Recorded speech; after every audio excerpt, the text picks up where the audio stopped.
स्वर्ग का राज्य। सो आइए हम परमेश्वर के वचन में चलते हैं। निकालिएगा मत्ती की किताब, इसका 5 अध्याय और इसका 3 पद। धन्य है वे जो मन के दीन हैं, क्योंकि स्वर्ग का राज्य उन्हीं का है। हाँ, देखो ध्यान से सुनो क्या कहता है प्रभु का वचन। धन्य है वे जो मन के दीन हैं। क्या कहता है प्रभु का वचन?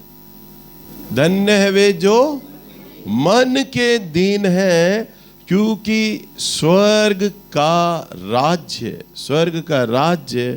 उन्हीं का है। अर्थात दीन का मतलब होता है परमेश्वर के आगे झुकना। दीन का क्या अर्थ है? प्रभु के आगे झुक जाना, उसे दीन कहते हैं। और नम्र कहते हैं जब एक व्यक्ति परमेश्वर के आगे, मनुष्य के आगे झुकता है। जब मनुष्य दीन होता है अर्थात परमेश्वर के आगे झुकता है, तो वचन में लिखा है वह स्वर्ग का अधिकारी है, स्वर्ग का राज्य उसी का है। और जो मनुष्य के आगे झुकता है, प्रभु कहता है वो पृथ्वी का अधिकारी है। वो क्या है? पृथ्वी का अधिकारी है। दुनिया के अंदर एक चलन है, एक स्वभाव है जो सब में कूट कर भरा होता है। आप में भी भरा है, चिंता मत करो। जिसे कहते हैं ईगो, अहम है। मेरी नाक सबसे ऊंची है, मैं अपनी नाक कटने नहीं दूंगा, मैं नहीं झुकूंगा, है ना? बोलते हैं ना। परमेश्वर को वही नाक आपकी पसंद नहीं है जिस नाक की आप बड़ी चर्चा करते हैं ना, जो नाक आपको बहुत ज्यादा पसंद है। आप मनुष्य के आगे नहीं झुकना चाहते। प्रभु कहता है यदि बेटा तू झुकेगा तो तू पृथ्वी का अधिकारी बनेगा, और यदि तू मेरे आगे झुकेगा तो तू स्वर्ग का अधिकारी होगा। अब आप कहेंगे भैया हम प्रभु के आगे झुकते तो हैं। अब ध्यान से सुनते जाइए कि प्रभु के आगे झुकने का अर्थ क्या है, परमेश्वर का वचन क्या कहता है। कई लोग हैं ना जो प्रार्थना तो करते हैं, परंतु वह अपने मन में कठोरता को बनाए रखते हैं, मन को सख्त किए रहते हैं। आप विचार करेंगे भैया हम प्रार्थना करते हैं परंतु मन को कठोर नहीं करते। मन को कठोर करने का मतलब होता है कि जैसा परमेश्वर का वचन है ना, उसे हूबहू आप अपने जीवन में उतार लो, उस पर अमल करने लग जाओ, काम करने लग जाओ। आपको कितने साल हो गए हैं यहाँ आते हुए? हर सप्ताह आते हैं आप लोग, परमेश्वर का वचन आप सुनते हैं, सीखते हैं। क्या आप उस वचन को केवल अपना हेड नॉलेज, अपना ज्ञान बढ़ाने के लिए आप उसे सीख रहे हैं, या उस वचन को जो आप सीख रहे हैं उस पर चलने के लिए सीख रहे हैं? विचार करें। हो सकता है नीचे उतर के आप ताली बजाते हो, अरे क्या वचन था, मजा आ गया, भैया ने मजा बांध दिया था। या मजा नहीं बांधा जा रहा है, यहां आपका जीवन का परिवर्तन हो रहा है। आप प्रभु के आगे झुक रहे हैं, और आपको झुकना चाहिए भी, क्योंकि वो प्रभु है। जब हम अपने मन को कठोर किए रहते हैं, अर्थात अपने मन को सख्त कर लेते हैं, तो हम प्रार्थना तो करते हैं परंतु प्रभु के आगे झुकते नहीं हैं। झुकने का मतलब प्रभु कह तो रहे हैं हमें जो बोलने के लिए वचन में, हम उन कामों को सुनते हैं और करते नहीं हैं, नजरअंदाज कर देते हैं। आप विचार करें, आप अपने बेटे को, बेटी को कोई काम बोलें, बेटा ये पैसे लो और मार्केट चले जाओ, ये काम कर लो। वो आपकी बात को ध्यान से तो सुन ले परंतु करे नहीं। फिर आप थोड़ी देर बाद बोलोगे बेटा ये पैसे लो और मार्केट जाओ और ये काम कर लो। वो आपकी बात को बड़े ध्यान से सुने, वो कहे जी पापा, जी मम्मी, सुने तो सही, पर वो करे नहीं। तो आपको लगेगा ये ढीठ हो रहा है, मैं बार बार इसको बोल रहा हूं पर ये वो काम नहीं कर रहा जो मैं बोल रहा हूं। आप समझ रहे हैं ना? आप कहोगे गुस्से में, तुझे सुनाई नहीं देता जो मैं तुझसे बोल रहा हूं या बोल रही हूं, है? तेरा मन ढीठ हो गया है, सख्त हो गया है, मेरी आवाज को सुनना नहीं चाहता क्या तू है? बोलोगे ना आप? क्यों बोलोगे? क्योंकि आप जो बोल रहे हो वो काम वो कर नहीं रहा। हूबहू प्रभु भी ऐसे ही है। प्रभु हमें हर सप्ताह प्रतिदिन हम जो वचन को सुनते हैं ना, उसमें वो हमें आज्ञा देते हैं, हमें बोलते हैं, और हम सुनते तो हैं, ताली भी बजाते हैं, बड़ा अच्छा शब्द था, बड़ा अच्छा वचन था, परंतु करते नहीं है। और जब करते नहीं है तो हम अपनी मन की कठोरता को दर्शाते हैं परमेश्वर के आगे। प्रभु आप हमें जितना मर्जी बोलते रहो किसी भी तरह से, परंतु हम वो करेंगे तो वो जो हमारे मन में है, हम अपने मन के अनुसार चलेंगे। सो प्रभु का अगर वचन देखें, अय्यूब नबी की किताब 21 अध्याय और इसका 18वां पद, वे वायु से उड़ाए हुए भूसी और बवंडर से उड़ाई भूसी की नाई होते हैं। जो लोग मन को कठोर किए रखते हैं, सख्त किए रखते हैं, वो कैसे होते हैं? वो वायु से उड़ाए भूसी के समान होते हैं। सड़क पर कई बार आप जाते होंगे तो टैंकर खुल जाता है, भूसे का ट्रक जा रहा होता है और खुल जाता है। कोई भी गाड़ी का जब टायर उस भूसे के पास से जाता है तो भूसा उड़ जाता है। हल्की सी तेज हवा चले तो भूसा बहरने लगता है, उड़ने लगता है। भूसे का मानो अपना कोई अस्तित्व ही नहीं है, कोई ठहराव ही नहीं है। हल्की सी हवा का एक झोंका आ जाए तो भूसे को उड़ा ले चलता है। प्रभु अपने वचन में यही तो बोलता है, जो लोग मन को सख्त किए रहते हैं वे उस भूसे की उड़ाई हुई भूसे के समान होते हैं, बवंडर में उड़ाई हुई भूसी की नाई।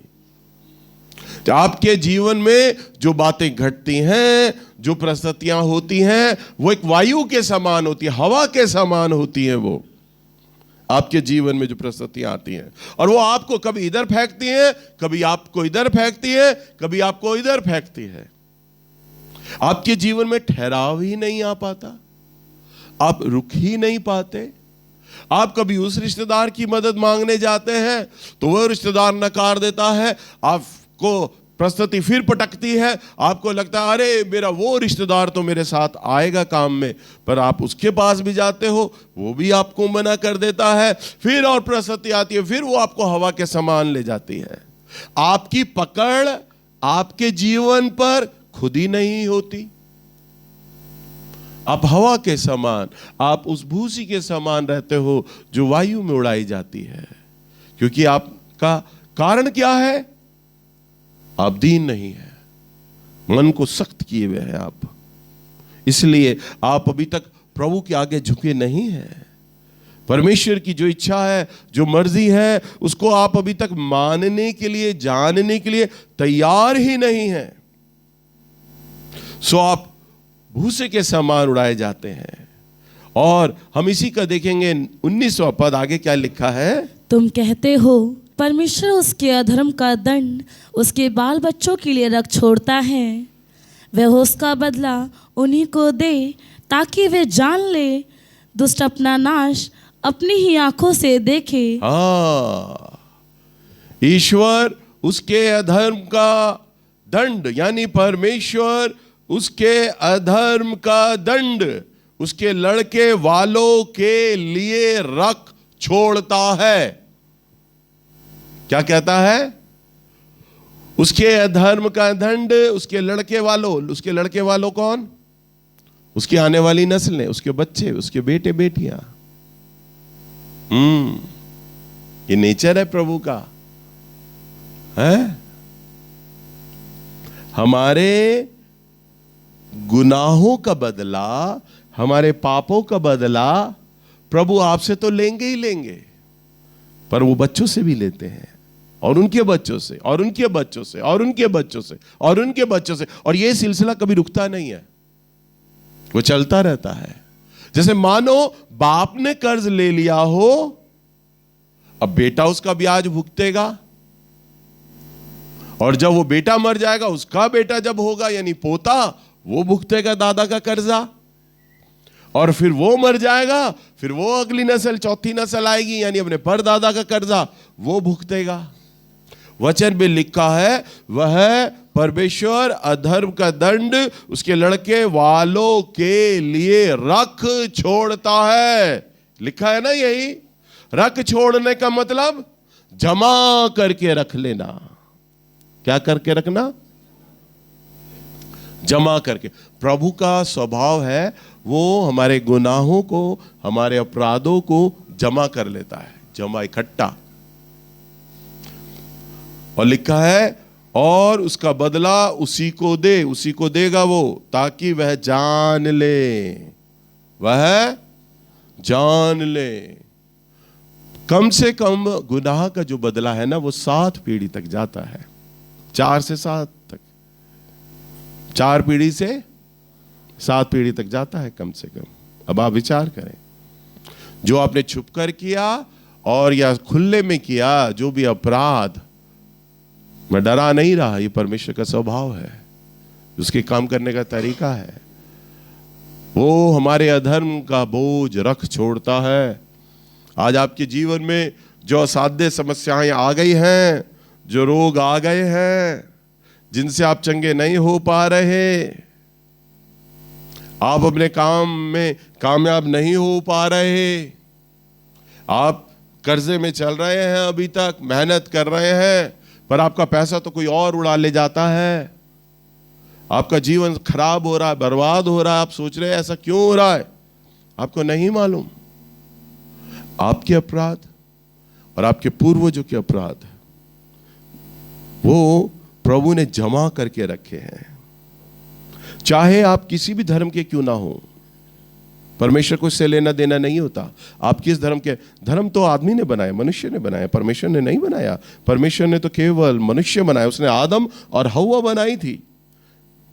परमेश्वर ने तो पहला आदम और पहली हव्वा बनाई थी, और उनका कोई धर्म नहीं रखा था, उनकी कोई जात नहीं रखी थी। और आज भी परमेश्वर हमें उसी नजर से देखता है। हम वही अदन की वाटिका के आदम और हव्वा की बच्चे हैं, वही उसका वही नजर है। वो ये नहीं देखता अच्छा तू हिंदू है, ईसाई है, मुसलमान है, सरदार है, कौन है, वो ये नहीं देखता, वो ये नहीं देखता। वो हम देखते हैं, वो नहीं देखता। तो क्या रखता है? और उसका कानून सबके लिए एक बराबर है, सबके लिए, सबके लिए। मैं ईसाई परिवार में जन्मा हूं, तो इसका मतलब ये नहीं मेरे ऊपर कोई रिबेट दे देगा, कोई छूट दे देगा, अच्छा तो ईसाई था तेरे परिवार के लोग, तो ले बेटा छूट दे देता हूं, ना। आपको नहीं मालूम, हम जब प्रभु में नहीं थे, हमारे ऊपर बहुत श्राप थे। रख छोड़ने का मतलब, जो गुनाह जब प्रभु रख छोड़ता है ना, तो वो श्राप में बदल जाता है। वो किस में बदल जाता है? और हम पर है ना बहुत श्राप थे, बहुत तरीके के, कई प्रकार के श्राप थे। बीमारी के थे, पैसों का अभाव था, हम कुछ भी कर लिया करते थे, सफल नहीं हो पा रहे थे।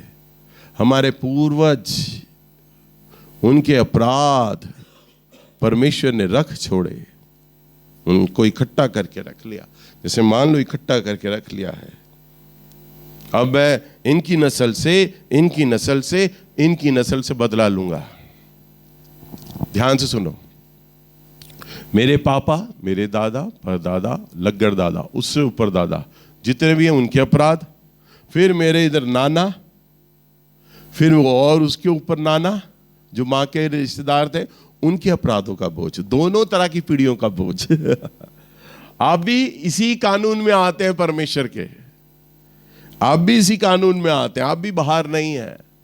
और वो दंड 7 पीढ़ी तक चलता है।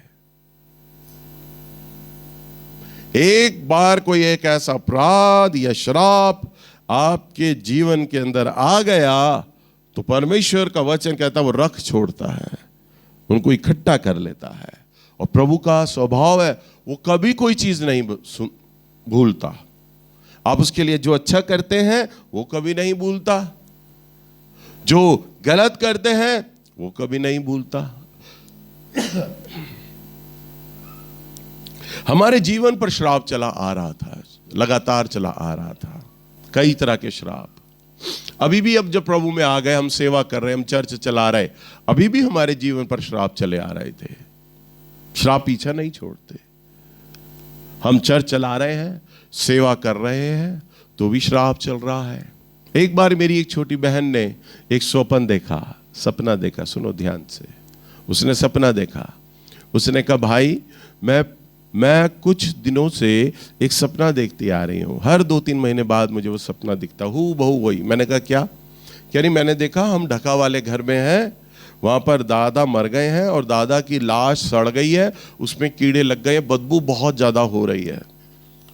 तू मैं हम सब वहाँ पर हैं, पापा हैं, हम सब वहाँ पर हैं, और लाश को देखकर हम आ जाते हैं, बदबू बहुत हो रही है। कह रही यही मैं सपना देख रही हूँ। इसका मतलब क्या, मुझे समझ नहीं आ रहा। मैंने कहा ये श्राप प्रभु दिखा रहा है।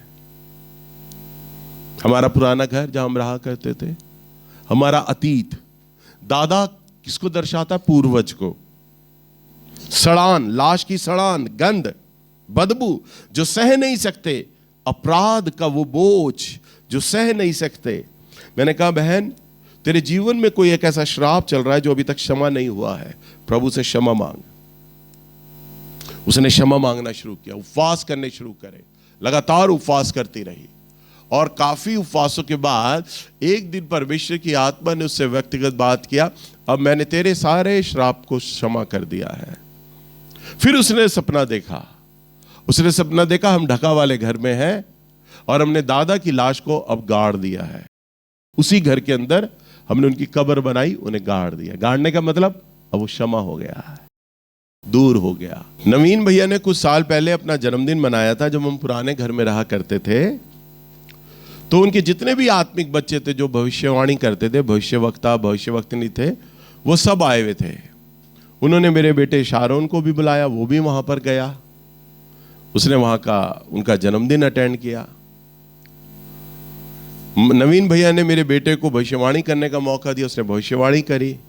उसके बाद वहां एक डॉक्टर थी, लेडी डॉक्टर थी, वो भी भविष्यवक्ता थी। तब हम पुराने घर में रहा करते थे, वो मेरे बेटे के पास आती है और मेरे बेटे को बोलती है कि आपके पास से बहुत अच्छी खुशबू आ रही है।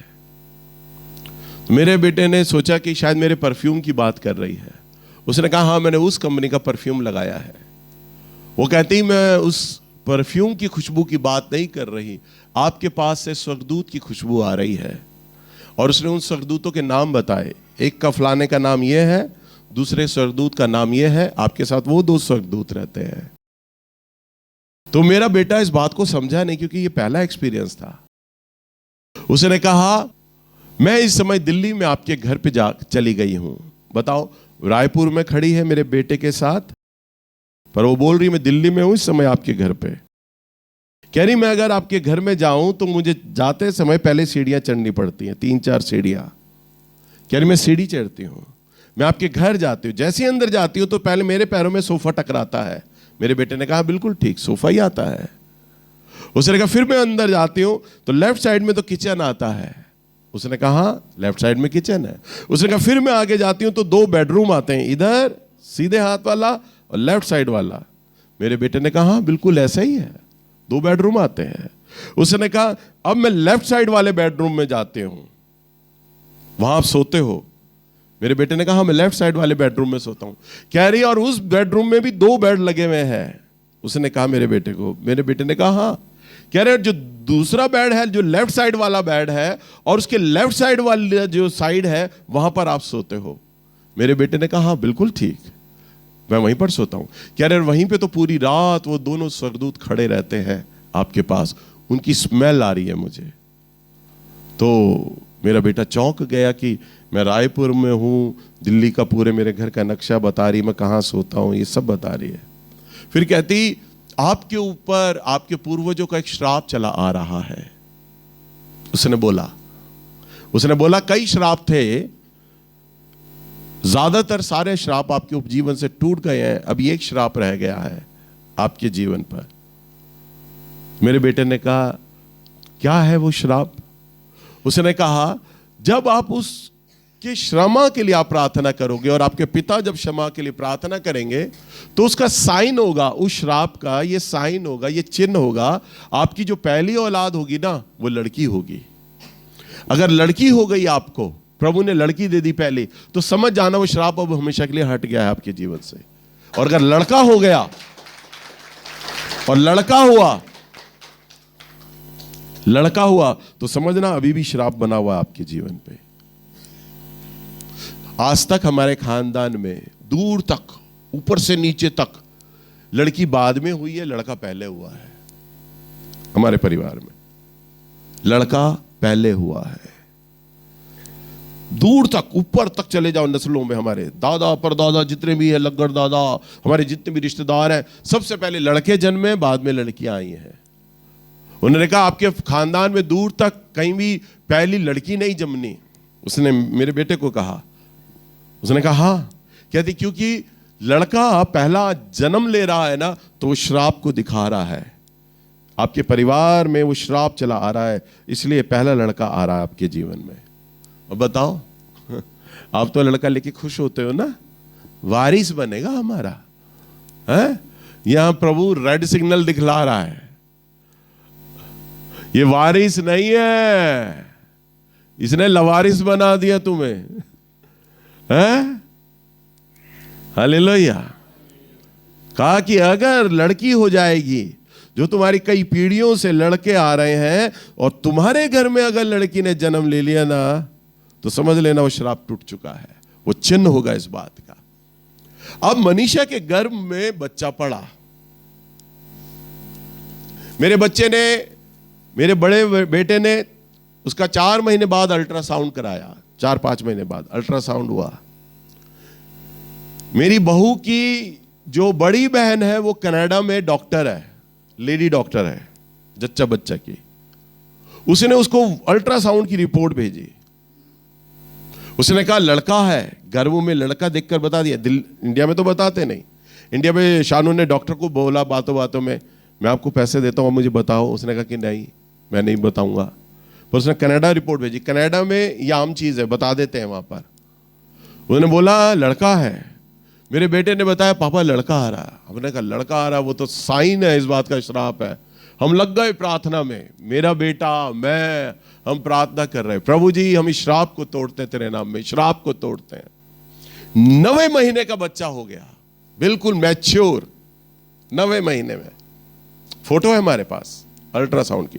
उसने फिर भेजा 9वें महीने में। इंडिया में जो डॉक्टर था उसके मुंह से अचानक बेटे ने बात को घुमाया बेटे ने अल्ट्रासाउंड होते हुए इंडिया में। उसने बोला मेरी तमन्ना है कि लड़की हो जाए।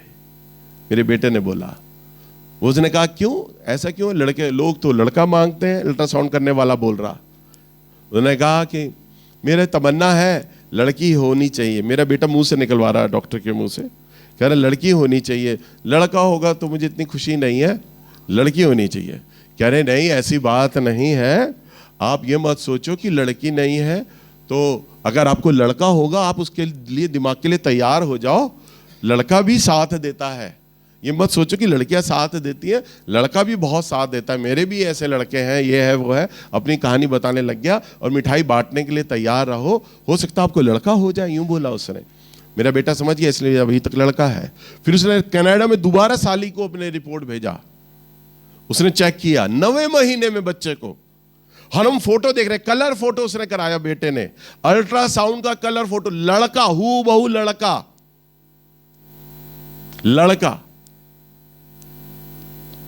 लड़के का फोटो। और वो अल्ट्रासाउंड में उसने रिपोर्ट देखा, उसने कहा 100% जीजा जी लड़का ही है। हमने कहा अभी तक लड़की नहीं आ रही है, साइन है। हम प्रार्थनाएं कर रहे, उपवास कर रहे, हम श्राप को तोड़ रहे, प्रभु जी हमारे अधर्म को क्षमा करें, माफ करें। अब मेरे बेटे ने बड़ा महंगा हॉस्पिटल किया, महंगा रूम लिया, महंगा लेबर रूम लिया, ऐसे कमरे में डिलीवरी कराई जिस कमरे में और कोई लेडी जाएगी नहीं डिलीवरी के लिए, सेपरेट रूम। लेडी डॉक्टर अंदर डिलीवरी करा रही है, मेरा बेटा यहीं दरवाजे पे खड़ा है, हम लोग दरवाजे पे खड़े हैं। अंदर से सिर्फ हमारे ही बच्चे की आवाज आई और दूसरी औरतों की भी बात आई, ये नहीं बच्चा बदल जाए, और हुई तो लड़की हुई।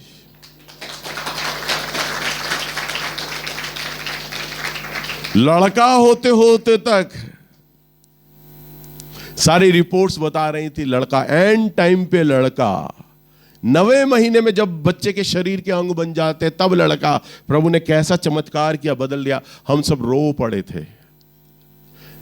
डॉक्टर हमारा चेहरा देख रही, लड़की के नाम पे तो जितने भी लोग होते हैं उनके दिए बुझ जाते हैं, ये तो लड़की के नाम पे बड़ा खुशी के मारे रो रहे हैं। हम इसलिए रो रहे थे कि प्रभु ने हमारे गुनाहों को माफ कर दिया है। हालेलुया। हमारी जो खानदान की रीत चली आ रही थी ना, लड़का लड़का लड़का लड़का लड़का, वो टूट गई, आके ब्रेक हो गई, वो साइन हो गया, वो चिन्ह हो गया। मैंने श्राप माफ कर दिए। हालेलुया। अब आप विचार करें, परमेश्वर है ना, हमारे अधर्म का दंड रख छोड़ता है। हम प्रचारक लोग, पास्टर लोग, मेरा बेटा भविष्य वक्ता, इतनी बड़ी सेवा होने के बाद भी शराब पीछा नहीं छोड़ रहे हैं। कितने हमने प्रार्थनाएं कर ली, उपवास कर लिए, शराब पीछा नहीं छोड़ रहे। हमारे जीवन से शराब फिल्टर होते आए। एक शराब हटा, हमारे जीवन में बहाली आती गई, और शराब हटा, जीवन में बहाली आती गई। जब तक आपके जीवन पर शराब रहेंगे ना, आपके जीवन पर बहाली, छुटकारा नहीं आएगा। प्रभु ने कहा, मैं इसलिए आया कि तुम जीवन पाओ और बहुतायत का पाओ। हालेलुया। मैं इसलिए आया कि तुम जीवन पाओ, और कैसा पाओ? बहुतायत का पाओ। यानी खुला हुआ जीवन, बहुतायत का, ऐसा जीवन जहां परमेश्वर आपको राजा बनाने जा रहा है। कभी आपने कल्पना भी नहीं करी होगी कि प्रभु हमें इतना बढ़ाएगा। कभी कल्पना नहीं की होगी आपने, प्रभु इतना बढ़ाएगा। सोचिए, हमारे सारे अधर्म का दंड प्रभु रख छोड़ता है। अगर हम प्रभु के वचन में देखें, पुराने नियम में निर्गमन की किताब, इसका 34 अध्याय और इसका 7वां पद, प्रभु का वचन क्या कहता है? मैं हजारों पीढ़ियों तक निरंतर करुणा करने वाला, हजारों पीढ़ियों तक निरंतर करुणा करने वाला, अधर्म और अपराध और पाप को क्षमा करने वाला है। परंतु दोषी को वह किसी प्रकार निर्दोष ना ठहराएगा। वह पितरों और के अधर्म का दंड उनके बेटे, वरन पोतों और परपोतों को देने वाला है। ये बात मैं नहीं कह रहा, परमेश्वर का वचन कह रहा है। और निर्गमन की किताब किसने लिखी थी? मूसा ने। किसने? हजारों पीढ़ियों तक निरंतर करुणा करने वाला, हजारों पीढ़ियों तक क्या करने वाला? करुणा करने वाला। करुणा करुणा करुणा, बोलिए करुणा। सुनिए, करुणा और दया में फर्क है। दया हम मनुष्य के ऊपर करते हैं। अरे बड़ा गरीब आदमी है, इस बेचारे को हम पैसे दे देते हैं। अरे बेचारा नंगा आदमी है, दया से मन भर जाता, कपड़े दे देते हैं। पर वही चीज प्रभु हम पर करुणा जब करता है तब वो दया नहीं करता, उसे कहते हैं करुणा। अरे मेरी औलाद है, मैं ये दंड इस पे नहीं डाल सकता। अरे मेरे बच्चे हैं ये, मैं ऐसा नहीं कर सकता। हजारों पीढ़ियों तक दंड वो कहां तक देता है? प्रभु का प्यार देखो, सुनो ध्यान से, प्रभु का प्यार देखो। ज्यादा से ज्यादा 7 पीढ़ी तक देता है। 4 से लेके, पहली बात, या तो 4 पीढ़ी तक खत्म होता, 4 पे नहीं होगा तो 7 पीढ़ी भी तो खत्म हो जाता है दंड उसका। पर करुणा हजारों पीढ़ियों तक। हालेलुया। अब मैंने जो सेवा कर रहा हूं, मैं जो परमेश्वर की सेवा दे रहा हूं, हजारों पीढ़ियां मेरी हजारों पीढ़ियां। 4 और 7 पीढ़ी का तो बात ही छोड़ दीजिए। मेरी आने वाली नस्लें, मेरे बेटे बेटियां, पोते परपोते, उनके बच्चे उनके बच्चे उनके बच्चे उनके बच्चे उनके बच्चे, कोई गलती करेंगे भी ना तो परमेश्वर 1000 पीढ़ी पे भी याद रखेगा मुझे। इनका एक पूर्वज था, वह मेरी सेवा किया करता था। वो मेरी आने वाली नस्लों पे दंड प्रभु देने से पहले 1000 बार सोचेंगे, 1000 बार। ये मेरे दास के बच्चे रहे हैं, ये मेरे दास के बच्चे रहे हैं, उसके वंशज हैं, उसके परिवार के लोग हैं। हालेलुया। समझ पा रहे हैं आप लोग? कई बार मैंने आपको दाऊद की खूबियां बताई हैं। प्रभु ने बोला ना, वो मेरे मन के अनुसार है। वो मेरे दाऊद, प्रभु कहता है वो मेरे मन के अनुसार है, मेरा मूल है, मेरा मूल है, मेरे मन के अनुसार है। और दाऊद में क्या खूबी थी? खिड़की के बाहर खड़ा है और देखता है, अरे मैं तो बनाए हुए हाथ के उस मकान में रहता हूं, परंतु परमेश्वर का घर तो ऐसे ही उजाड़ पड़ा है, मैं परमेश्वर का घर बनाऊंगा। नतान आता है, नतान नबी आता है, दाऊद को कहता है, कितने राजा आ गए अभी तक, किसी ने मेरी सूदी नहीं ली, पर तूने मेरी सूदी ली तो तू मेरा मकान बनाएगा, तू मेरा घर बनाएगा। पहली बार पहला भवन, पहला चर्च दाऊद ने बनवाया था परमेश्वर का। समझ पा रहे हैं? पहला भवन प्रभु का किसने बनाया ना? अब तक तो तंबुओं में लगता था। और दाऊद में और कई खूबियां थी, तभी तो प्रभु ने कहा वो मेरा मन के अनुसार है, मेरा मूल है।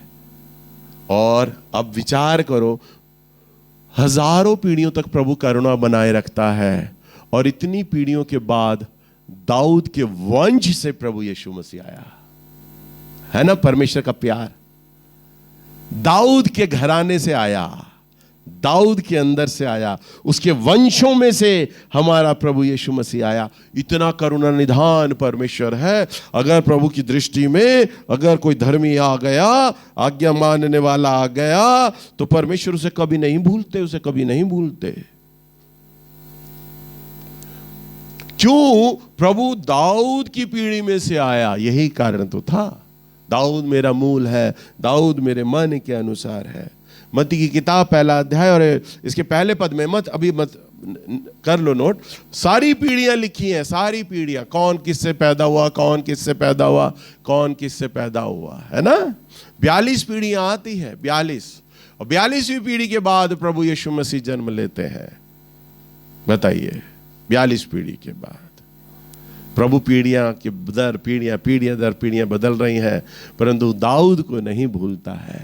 और दाऊद की पीढ़ी में से प्रभु यीशु मसीह आता है, स्वयं परमेश्वर आता है। हालेलुया। इसलिए अगर आप प्रभु के लिए अपने मन को नम्र कर लेते, दीन कर लेते हैं, और जैसा उसका वचन आप सुनते हैं और वैसा आप अमल करते हैं, वैसा आप कार्य करते हैं, तो प्रभु कहेगा ये मेरा बेटा, ये मेरी बेटी मेरे मन के अनुसार है। और आपके ऊपर जो श्राप होंगे ना, जो दंड होंगे, जो आपके पूर्वजों के आए हुए होंगे ना, प्रभु उन्हें भूल जाएगा, खत्म कर देगा, मिटा देगा। अब इस पीढ़ी के बाद कोई श्राप नहीं। और फिर वे सारी आशीषें जो परमेश्वर ने अपने वचन में लिखा है, वो सारी आशीषें आप भोगोगे और आपके आने वाले बच्चे भोगेंगे। और आपके बच्चों पर परमेश्वर अपनी दृष्टि लगाए रखेगा, अपने स्वर्गदूत दिए रखेगा, और वे आप परमेश्वर के पंखों में होंगे, परमेश्वर की सुरक्षा में होंगे आपके बच्चे। और अगर उनसे कोई गलती हो भी जाएगी, कोई अपराध कर भी देंगे ना, तो परमेश्वर कभी दंड नहीं देंगे, क्योंकि परमेश्वर आपको याद रखेंगे, क्योंकि वचन में लिखा है वो हजारों हजारों पीढ़ियों तक अपनी करुणा बनाए रखता है। हालेलुया।